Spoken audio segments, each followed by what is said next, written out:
परिचय। तरुण अपने सामाजिक विज्ञान के प्रोजेक्ट के लिए एक गांव में गया है। गांव शहर से एकदम अलग है।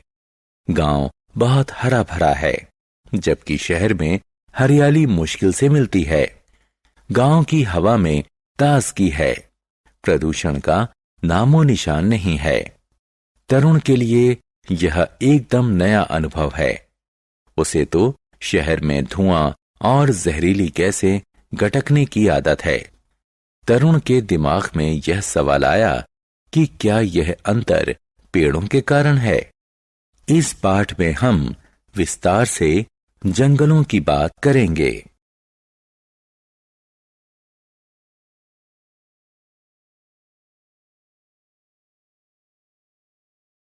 उद्देश्य।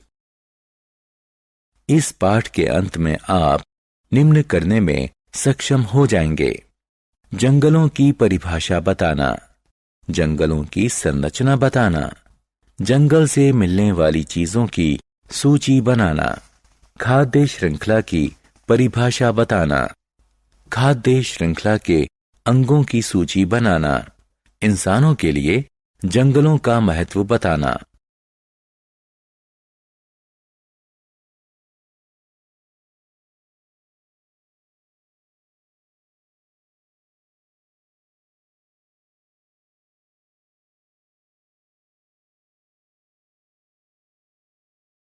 जंगल परिचय। घने पेड़ों वाले धरती के विशाल क्षेत्र जंगल कहलाते हैं। पृथ्वी के कुल भूक्षेत्र का लगभग 30% जंगलों से ढका हुआ है। इन्हें वन भी कहते हैं। जंगल में बड़े बड़े पेड़ ही नहीं, छोटे छोटे पौधे और झाड़ियां भी होती हैं। जंगलों में तरह तरह के पेड़ पौधे यानी वनस्पति और जीव जंतु पाए जाते हैं। जीव जंतु और वनस्पति के अलावा अनेक आदिवासी समुदाय भी जंगलों में रहते हैं। वे अपना भोजन और कपड़े जंगल से ही लेते हैं। जंगल से मिलने वाली चीजों से उनकी आजीविका चलती है।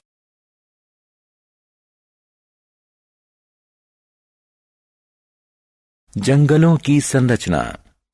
पेड़ों और झाड़ियों के ऊपरी हिस्से में शाखाएं और पत्तियां होती हैं। उसे मुकुट या छत्र कहते हैं। ऊंचे पेड़ों के छत्रों से जंगल की छत बनती है। जंगल की छत छतरी की तरह जंगल को धूप से बचाती है। जंगल की जमीन गर्म और आर्द्र होती है। इस पर पत्ते, शाखाएं, कीट पतंगे, काई और फफूंद तथा जीवाणु जैसे सूक्ष्म जीव रहते हैं, जो हमारी आंख को दिखाई नहीं देते। यह सूक्ष्म जीव जैविक पदार्थ को विघटित कर गहरे काले रंग का पदार्थ ह्यूमस खाद बनाते हैं। यह खाद पौधों को पौष्टिक तत्व देती है और मिट्टी को उपजाऊ बनाती है। जंगल की कई परतें दिखाई देती हैं, क्योंकि पेड़ों की ऊंचाई अलग अलग होती है। सबसे ऊपरी परत ओवर स्टोरी कहलाती है। झाड़ियों, जड़ी बूटियों और काई की निचली परतों से अंडर स्टोरी बनती है। जंगल और उससे मिलने वाली चीजें। पेड़ों से पैदा होने वाले बीजों को पवन, जल और जीव जंतु हर तरफ फैला देते हैं। जंगल की गर्म और आर्द्र जमीन बीजों के अंकुरण के लिए उपयुक्त है। अंकुरित बीजों से अंकुर फूटते हैं, जो पहले पौधा और फिर पेड़ बन जाते हैं। जंगल हमें ईंधन और फर्नीचर के लिए लकड़ी, पशुओं के लिए चारा, औषधीय वनस्पति, कागज, बांस, रबड़, गोंद और तरह तरह की दूसरी चीजें देते हैं।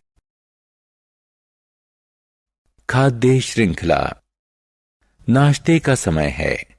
रिया पनीर का टुकड़ा खा रही है। उसने सोचा कि क्यों ना पता लगाया जाए कि इस पनीर के टुकड़े की शुरुआत कहां से हुई? पनीर दूध से बनता है और दूध गाय से मिलता है। गाय वनस्पति यानी पौधे खाती है। पेड़ पौधे सूरज की धूप की मदद से अपना भोजन तैयार करते हैं।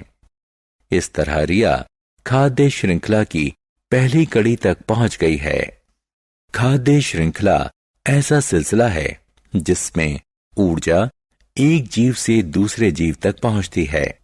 खाद्य श्रृंखला के मुख्य अंग हैं सूरज, वनस्पति, जीव जंतु और अपमार्जक या मुर्दाखोर।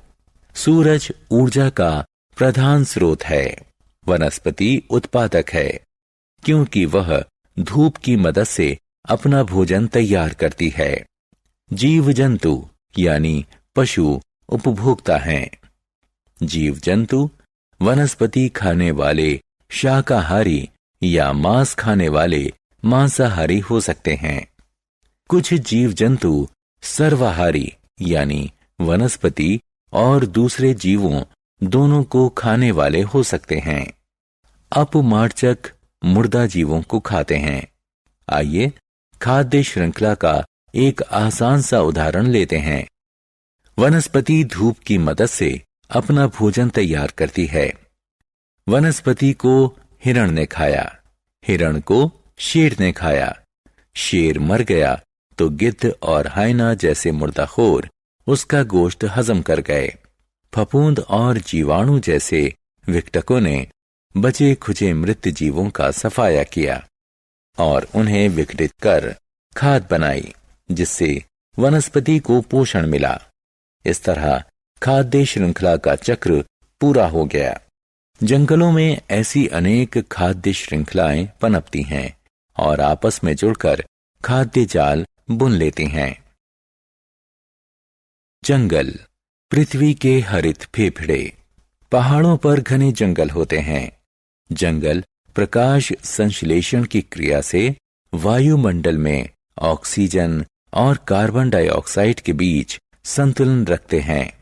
प्रकाश संश्लेषण की क्रिया से वनस्पति अपना भोजन तैयार करती है।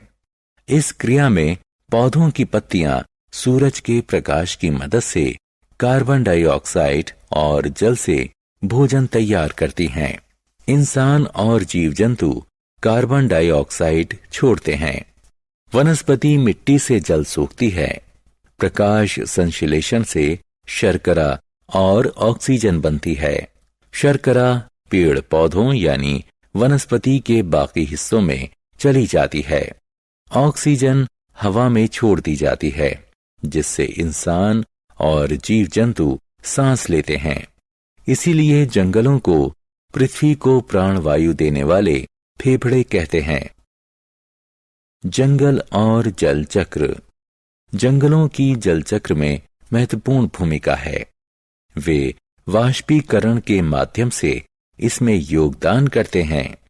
वाष्पीकरण ऐसी क्रिया है जिससे पौधों की पत्तियों और तनों से पानी की वाष्प उड़कर वायुमंडल में जाती है। फिर यह उठकर हवा के संपर्क में आती है। यह वाष्प ठंडी सतह को छूने के बाद संघनित हो जाती है और बादल बनाती है। बादलों में जल की बूंदें जब बहुत अधिक हो जाती हैं तो बारिश के रूप में धरती पर गिरती हैं। वर्षा का जल, वर्षा का पानी झरनों, नदियों और महासागरों में पहुंचता है, जिससे जल चक्र पूरा हो जाता है। जंगल मिट्टी का कटाव रोकते हैं। लीना ने एक अखबार में एक सुर्खी देखी, जंगल ना होने से आई अचानक बाढ़। इसे पढ़कर वह जंगल और बाढ़ के बीच का संबंध जानने के लिए उत्सुक हो गई है। पौधों की जड़ें न सिर्फ उन्हें मिट्टी में जमाती हैं, बल्कि मिट्टी को भी बांधे रखती हैं। जंगल नष्ट होने पर मिट्टी की ऊपरी परत ढीली हो जाती है, जिसे जल और पवन बहा ले जाते हैं। इसके कारण रेगिस्तान फैलता जाता है। मिट्टी की उपजाऊ शक्ति भी कम हो जाती है। मिट्टी की ऊपरी परत हट जाने से बारिश का पानी सूखने की मिट्टी की क्षमता कम हो जाती है। इसके परिणाम स्वरूप बाढ़ आती है। जंगल वायु और ध्वनि प्रदूषण कम करते हैं। आदिल एक क्लिनिक में है। वह आंखों में खुजली और गले में खराश की शिकायत कर रहा है। डॉक्टर ने कहा कि ये प्रदूषण के लक्षण हैं। आदिल में जो लक्षण दिखाई दे रहे हैं उनका कारण वाहनों और कारखानों से निकलने वाला धुआं और जहरीली गैसें हैं। अगर जंगल ना होते तो स्थिति और भी खराब होती, क्योंकि पेड़ कार्बन डाइऑक्साइड सोखकर और ऑक्सीजन छोड़कर हवा को साफ कर देते हैं। जंगल शहरी माहौल से उठते शोर को सोखते और रोकते भी हैं, जिससे पृथ्वी रहने लायक हो जाती है।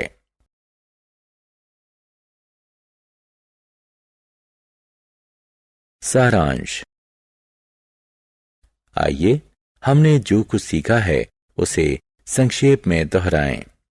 घने पेड़ों वाले धरती के विशाल क्षेत्र जंगल कहलाते हैं। जंगलों में तरह तरह के पेड़ पौधे यानी वनस्पति और जीव जंतु पाए जाते हैं। जंगल की सबसे ऊपरी परत ओवर स्टोरी यानी ऊपरी मंजिल कहलाती है। झाड़ियों, जड़ी बूटियों और काई की निचली परतों से अंडर स्टोरी बनती है। जंगल हमें ईंधन और फर्नीचर के लिए लकड़ी, पशुओं के लिए चारा, औषधीय वनस्पति, कागज, बांस, रबड़, गोंद और तरह तरह की दूसरी चीजें देते हैं। खाद्य श्रृंखला ऐसा सिलसिला है जिसमें ऊर्जा एक जीव से दूसरे जीव तक पहुंचती है। जंगल प्रकाश संश्लेषण की क्रिया से वायुमंडल में ऑक्सीजन और कार्बन डाइऑक्साइड के बीच संतुलन रखते हैं। जंगल वाष्पीकरण के माध्यम से जल चक्र में महत्वपूर्ण भूमिका निभाते हैं। जंगल मिट्टी के कटाव और वायु तथा ध्वनि प्रदूषण को रोकते हैं।